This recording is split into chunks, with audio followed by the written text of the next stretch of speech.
afternoon, everyone, and thank you for tuning in to Mero's Cleaning the Built World, the podcast about what property managers and commercial cleaning executives should know and do differently to make buildings safer, more sustainable, and more profitable. Today, I am fortunate to be joined with Mike Sawchuk, an industry leader in cleaning and hygiene and consultant for creating effective protocols for cleaning companies and facilities across Canada. So welcome, Mike. Thank you, Paige, and I appreciate the opportunity to be with you and all your listeners. Well, thank you. So if you don't mind, why don't you start by giving us just a little bit of background into the experience and expertise that you have in the cleaning world and facility cleaning management? Thank you. It's been about 30 years, and I think my pathway's been what's similar to some and diverse to others. None of us really said we're growing up as kids, we want to get into the cleaning industry, very few, but I'm here and I'm loving it. I've worked with large international multi-billion dollar chemical manufacturers. I've worked for multi-billion dollars international certification bodies. I work for small, medium, and large distribution, and as well as BSCs and in-house operations. So what I bring to the table is really that diversity of working for all different segments within our industry, and privileged and grateful for having that opportunity. And what I try to bring now is that experience and shorten the learning curve for those that want to do better with the cleaning operations. Well, thank you for that. I appreciate that. And we'll dive a little bit into that as we sort of converse today. So to start things off, as the cleaning profession becomes more complex, you've really advocated for evidence-based data to assess, benchmark, and make better decisions to drive those consistent improvements. So my question to you is, how can you sort of help me elaborate on this point of view and give our audience examples of companies that went from sort of being in the dark to getting data and using it to improve their processes, raise the standard of cleanliness, and, inadvertently reduce some costs? Great question. Great question. I'll first off with an analogy that I've always used. A chain is only as strong as its weakest link. So when somebody looks at their cleaning operation, let it be in-house or a BSC operation, they have all these different links. And typically, like if you look at an assessment, there may be 90 of these links for just your 4Ps, product procedures, protocols, and policies. And then there's another 30 links for your people. Who do you hire? How do you hire? How do you onboard? How do you train, et cetera? And then most importantly is the leadership. What's the difference between leadership and management? Are they creating that environment of alignment as well as empowerment, engagement, et cetera? So if you look at these 140 different considerations, what's not going to determine how good you are, in-house or BSC, is not what you're good at. It's that weakest link. And I think that's where a lot of cleaning operations need to do, is do a better job of measuring all those different areas, identify that weakest link, improve upon that weakest link. Then there'll be another relevant one. So that's the first thing. The second thing is, it's not just with evidence-based data, because I hear a lot of people saying, well, we do the measuring and we record it. Well, what do you do with it there? I've seen cleaning operations. They put it in a report, they open up a drawer, it goes into the drawer. That's not good enough. What you need to do is measure the data, report the data, record the data, and in making sure that you're looking at the data, because those data points will tell a picture. It'll paint a very, very clear picture. And so you're watching the data. If it's improving, that's good. If it's not improving, you need to do what a lot of companies aren't doing fast enough or well enough, is acting on. They got to act on that data. So have the data, record it, monitor it, but act on it. And then with that action, you change typically one variable at a time, and then you should see an inflection point that's improved. Saying that, Paige, is that I've recently did some validation of an education course. And in that, I've had some BSCs, I had some in-house cleaning operations from colleges, K-12 school, one hospital, and a couple of long-term care facilities. And the testimonials are on the website and the education tab, but really you had this one BSC that just resonates with me. She was in business for over 42 years. And she says, Mike, a lot of stuff we already knew, but there's some stuff there that we just didn't know, and we forgot about it. So in running operations, it's not just what you know. Everybody, knows that. They know what they don't know, but what you really need to drill down and try to identify, what is it that you don't know that you don't know? And that's typically where you're going to find the biggest improvement. So with that, again, the testimonies that received is that people learned out of those 140 areas where they thought there was room for improvement. They had the information then to improve upon it, and they would very quickly were able to drive improvements, and it's reflected on, also the kind words that they said after the course. Oh, well, that's great. And the feedback is always helpful, right? So in this similar vein, we've sort of seen it surge, as of recent in the demand for service delivery validation. So to increase these efficiencies and build trust. So it's clear that there's a big push for transparency and accountability. Yep. And some use RFID tags, pen and paper logs, or janitorial software to confirm to management and to clients that the work was done at a certain time and where and was completed. So the real question here is understanding, what methods of delivery service validation have you seen in the field thus far? And how do you think they compare to your statement earlier of really being able to, drive that leadership and drive compliance? Another great question. The first thing is that I just like to separate, verification and validation. And I think a lot of the people or operations or even software, they are not validating. They're not validating the level of cleanliness, safety, and health. What they're doing is verifying that, yes, a body went into that washroom or clean room, and yes, they said they did all these tasks or frequencies. So there's a little bit of a difference. So the verification says that this task and that frequency was done, but I think what's more important is to validate that it actually met the expectations of your stakeholders. And that could be your customers, or it could be leadership, et cetera. So with that, is there just one that's best for everybody? No. There's some that the best they can do is just walk around with their clipboard and it's got smell and visual. Others will do, so, like a gel and black light. Others will do ATP. Others will do, fluorescent imaging. And then they're actually going to be able to use either the back to scan or up to solve. There's a lot of good technologies. I'm not in favor that there's only one only for everybody. It all depends on your customers, their expectations. It depends on what level of cleanliness you're striving for. So if you do it right, any one of them is better than nothing. And I think that's the biggest point that I try to drive. So if you can't afford the cost of an ATP meter and do enough swab testing, well, yes, you should be able to implement visual and smell checks with a checkboard, try to keep it as objective as possible, not subjective. But what's more important is in that data, become transparent. So you now record it. So here's what was recorded. Here are the findings. You review that with your cleaning staff. You reviewed it with your customers. You're tracking it. So it doesn't have to be perfect, but if you're doing it long enough, it's continuous. That's the key, is continuous, transparent data that you're able to then look at and say, Paige, what's that data telling us? It looks like it's getting worse. As an example, our employee turnover rate is getting higher and higher, or our regrettable turnover rate is getting higher and higher. Our customer satisfaction, or whatever the KPIs are, is it getting better? Is it getting worse? And if you see it's getting worse, then you act on it and you say, I've got to improve upon it. So I think that is the key, that there's no right and wrong way, but you need to do it. You need to you need to verify that those tasks and frequencies are done. But I think what's more important is validate. So that's where I really do like something that is like an ATP or fluorescent imaging, that you actually say, yeah, it just doesn't look and smell clean. We actually have a numerical objective value that the soil and pathogens have been removed. And this is sort of a little off topic, but over the last few years, obviously in the environment that we've been in, have you seen that change in behavior of people really wanting to validate?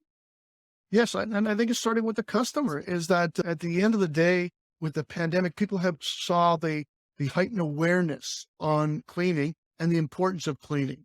And customers are getting better at recognizing good cleaning and bad cleaning. Before they just didn't see it. So now if they walked into a facility and maybe saw a cleaner just atomizing, spraying everything and wiping in circles, there's enough people who say, well, no, that's not really effective cleaning.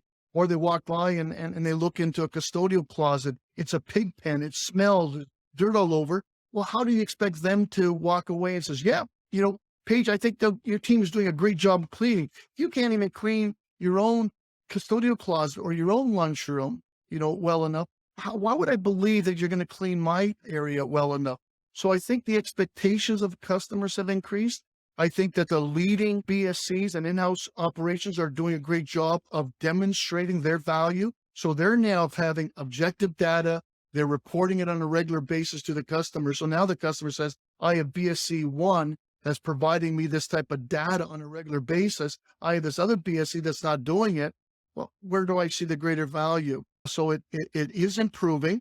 And I think from there, it's just needs to understand that what is your specific operation? It always goes back to what I said earlier. You need to start off with your customer. You need to start off with your stakeholders. What are their expectations if they're looking for something?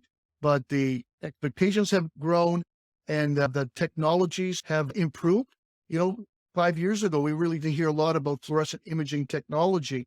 The cost, and I think that ATP is a good example. It's a good tool, but it is very costly. If you're going to do a fair amount of swab testing and reading, how could you afford the meters and $4 or $5 a swab and do hundreds of swabs to get a good picture?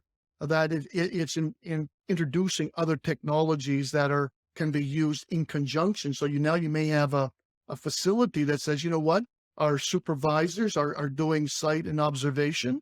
And then from there, we'll do some, back to scan to do some fluorescent imaging to get a bigger idea of the big picture. And then we'll use ATP swab reading to get a numeric value. And then from there, be able to drive improvements in how we train or the products we're using or the procedures using, task frequencies, et cetera. But most importantly is to take all that information and communicate to your customer. Here is what the data is saying. Here's where we've enacted some change. And as you can see, we've improved that level of cleanliness for you.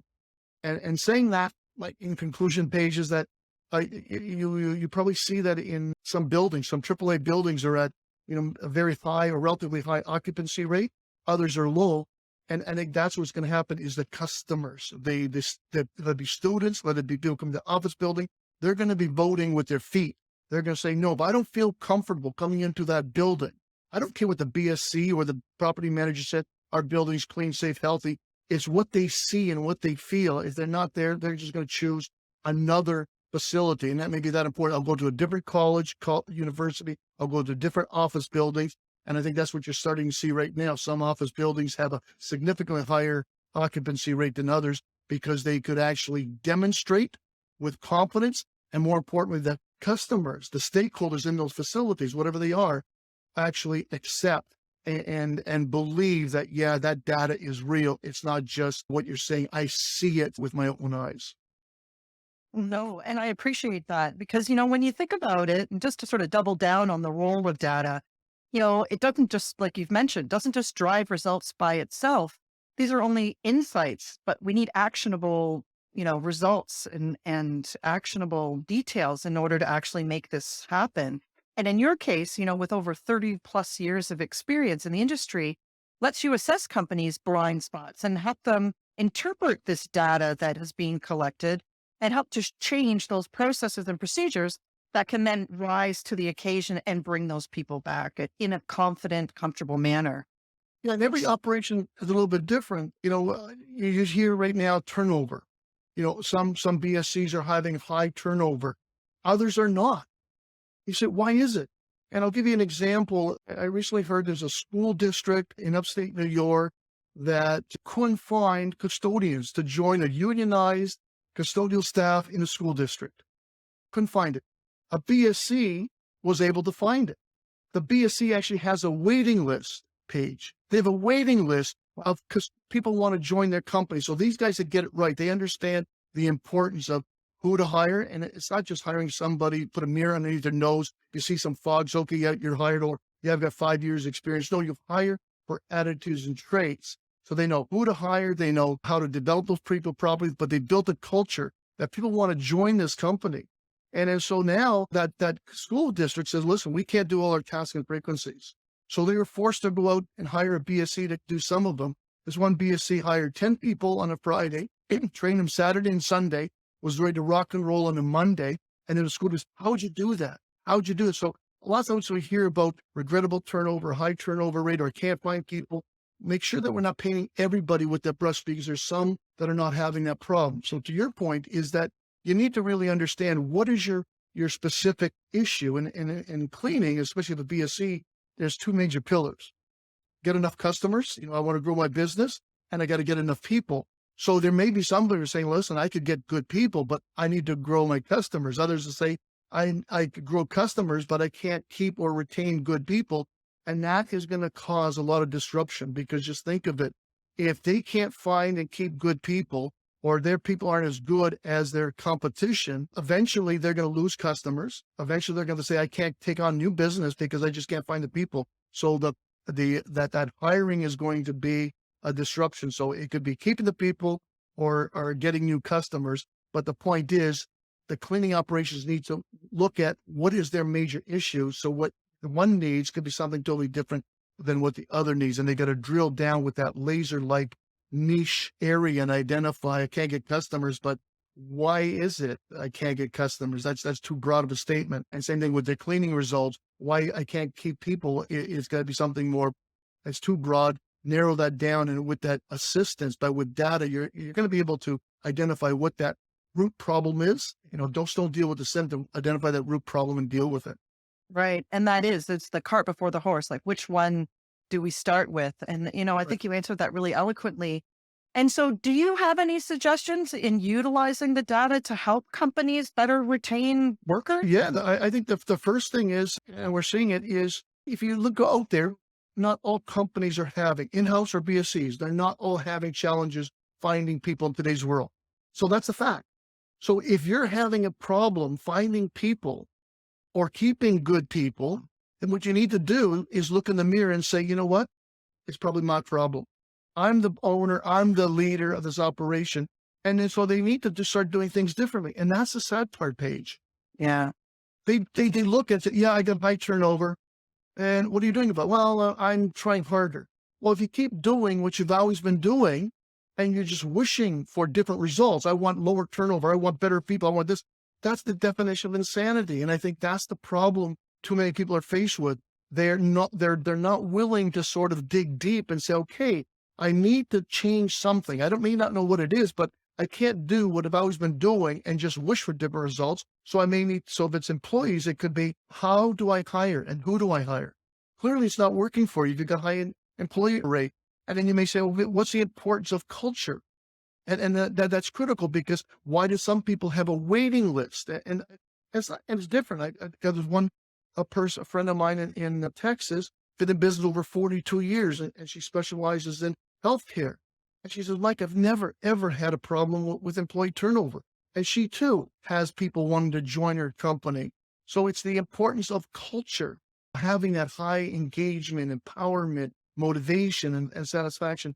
And then the third thing is that understanding that even if you are having a problem with people or productivity, efficiency, effectiveness, technology, what you Right. guys do in terms of able to save costs on consumables or better reallocate labor, that's one example. But how many BSCs are still don't have an automated system for workloading, or they don't have an automated or digitized system for, their janitorial operations? So I think it all starts with me personally, this new reality of this high turnover, how to hire good employees. Number one, how to hire better people. And that is attitudes, not skills.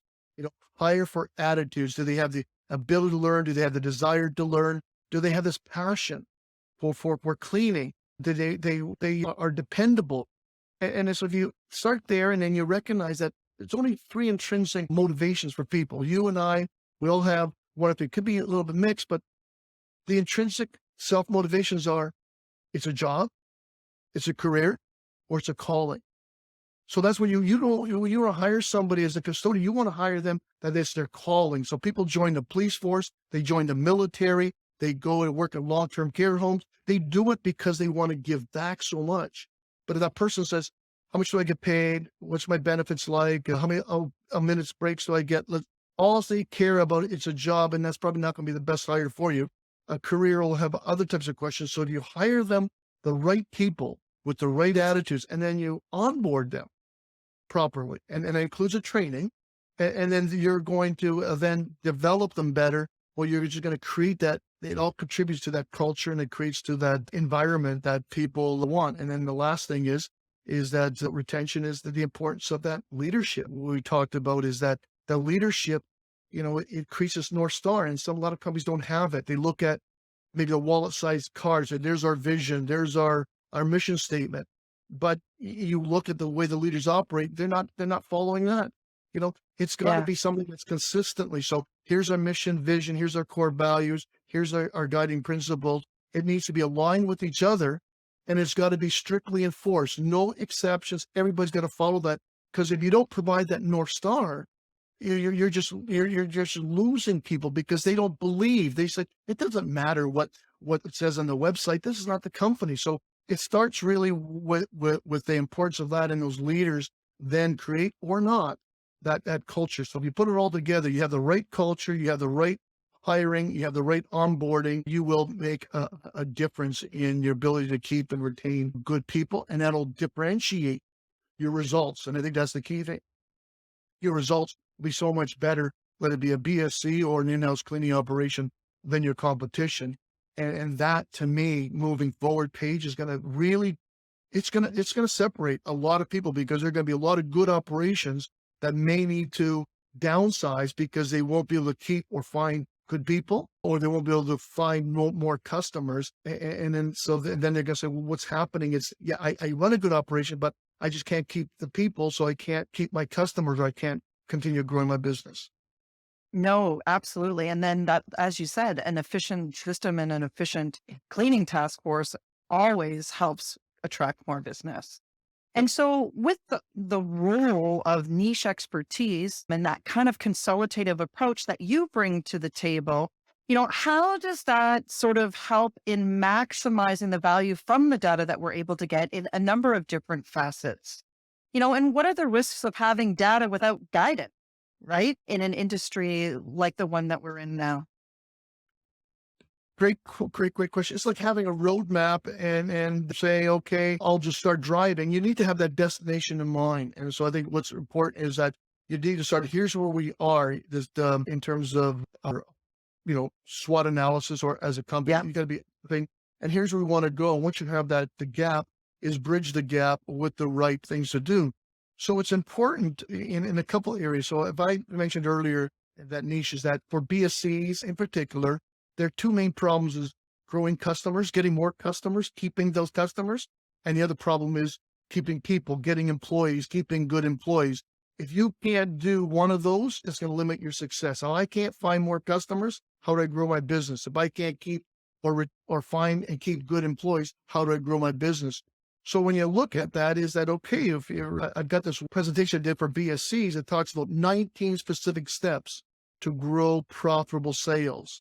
And nobody could do all those things. And it starts off with niche. So many BSCs want to say, I want to do everything to everybody.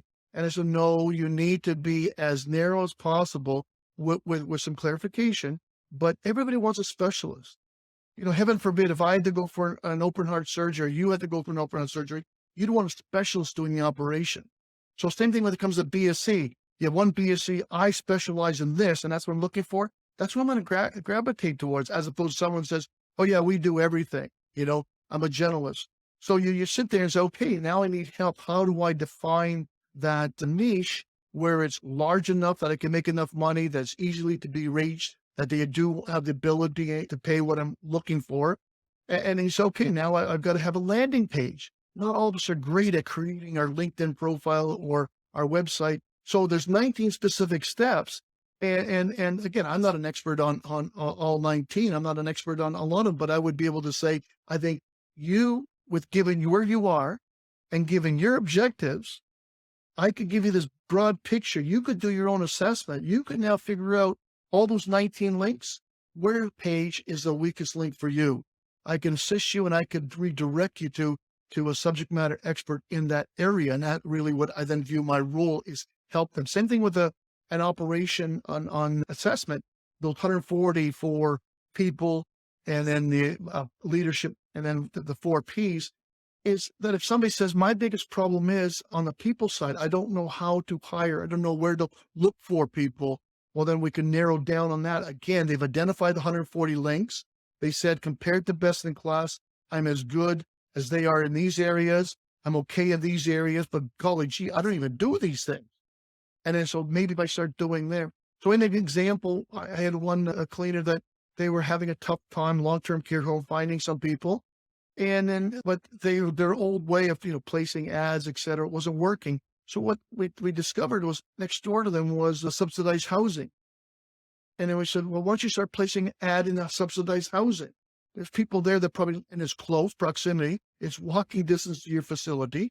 And then you give them flexible hours. So they don't all have to start at 6 o'clock or 7 o'clock a.m. You could give them some times, and you got your people, some could start earlier than later. So that gives them that quality of life. They could get the kids off to school, come into work, get back home before the kids come there. But it's really thinking outside the box. And then what they're able to do is find employees that happen to be good employees, because it's not just know what to look for, but where to look for them. So those are just a couple examples, but it really does boil down to, it's not what you know, it's just what you don't know, you don't know. And the best thing to do is do a quick assessment, let it be building sales or let it be your operations, to try to narrow down of those 140 considerations or the 19 steps for growing sales, where specifically is my weakest point, and then who can help me fix up those points. And that's just going to shorten that pathway to success. Well, I think it's funny that you touched on that too, because, having a consultant who has this kind of experience helps them to shorten that time frame from being, I'm not sure what to do, to I now know where my gaps are or what those missing links or weak links are. And now I have a plan to move forward and sort of bypass all of those trial and errors that, a consultant or that data that you can bring to the table can help see and be transparent to say, these are where the gaps are. Let's focus on these priorities first. So For their specific exactly. operation, and their resources, their timeline, their objectives, et cetera. And that's why it's not just, here's a template. It'd be easy if somebody had a template, give it to everybody, follow this. No, everybody's specific operation is different. And that's really where you need to fine tune it. Well, Mike, you've really touched on a lot of different areas today. And, I really appreciate you bringing the insight to us and to our audience, because like you said, it's not one size fits all. It doesn't have to be as daunting as you think it is. And with a few key steps and a few key auditing and sort of understanding where you are today and where you want to be, that objective that you talked about, and having a goal and a mission, this can be achieved and achieved efficiently, effectively, and, within the, budget constraints of whatever that individual, either the end user or the business service contractor, is dealing with within those parameters. Right. So my one sort of hot question for you, just sort of to round this out a little bit, is, what's the one thing that you disagree with the most that is taken for granted in this industry? I know I'm putting you on the spot. That one common thing that we always hear, and you're like, that's just not right. I'm going to have to beg forgiveness and say I can't narrow down to one. It's really two parts, but two sides. First of all, in society, I think it's just unfair where most people don't understand the importance of cleaning and cleaning operations and cleaners. They view upon that whole thing as being the lowest echelon of the social economic ladder. And that is one thing that just frustrates me. They don't understand that those cleaners and cleaning operations, they're helping keep people safer and healthier. They're preventing it. So they're just as important, as far as I'm concerned, as doctors and nurses and firemen and paramedics, because all those are reacting. You go to the doctor, you go to the hospital once it's too late, and cleaning can actually help prevent. It's a prevention exercise. So cleaners prevent, and they're that important. And I think that the critical thing is they can actually keep people safer and healthier, but they can actually help save lives. Now, the caveat there is, that's what it says two parts, is when cleaning is done right. And unfortunately, there's a lot of cleaning that's not done right in this world, that they're not cleaning, they're polluting. So if you look at the definition of cleaning, cleaning is the safe removal of soils and pathogens and disposing of them in this proper place. That's cleaning. Right. And I challenge you, Paige, you go look at a lot of cleaning operations, I don't care if it's BSCs or in-house, they're not doing that. They're not removing it and disposing it safely in a proper spot. they're getting this urine that's underneath the urinals with a mop, and they're mopping it from corner to corner to corner to corner. That's polluting. They're actually putting soils all over. Or they look at some soils on a desk. They get their paper towel or cloth, and they're rubbing it back and forth from end to end. So if there's a pathogen of one, they've now polluted it from corner to corner to corner to corner. So the second part is the biggest regret is society not looking upon the importance of cleaning and cleaners.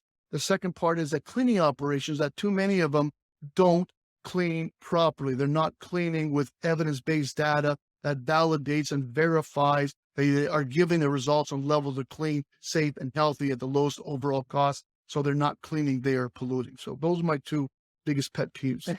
Well, I appreciate the honesty into that as well. And we really appreciate your time today, Mike, and your insights into the cleaning world that we're in today and where we want to go in the future. And I think part of that is acknowledging what we don't know. And so I really appreciate your time today, Mike. And, we look forward to the next time. Thank you, Paige, for the opportunity, and just keep up the great work what Mero's doing. And because you guys feel part of that void, what they don't know, they don't know. And I think your technology, let it be, occupancy or traffic into a facility or replacing at the right time, you could lower costs. And that's a simple thing. You're using, technology in your case, lower the cost because you're going to cut, your data 20 to 30%. And we've shared some customers that could verify that, yeah, that's their saving 20 to 30% on their overall cost of consumable. That's a huge number for in-house or BSCs, and then if they're able to reallocate that data and, that's a why we're cleaning this bathroom the fourth and fifth time when there's nobody coming into it. So we could take that people, we're not laying them off. We're just now putting them someplace else. So we could, a good example where we're going to get higher levels of clean, safe, healthy, at the same cost or lower cost because you've saved on the labor. So keep up the great work that Mero's doing. And again, thank you for the opportunity to be with you and your audience. Excellent. Thank you, Mike.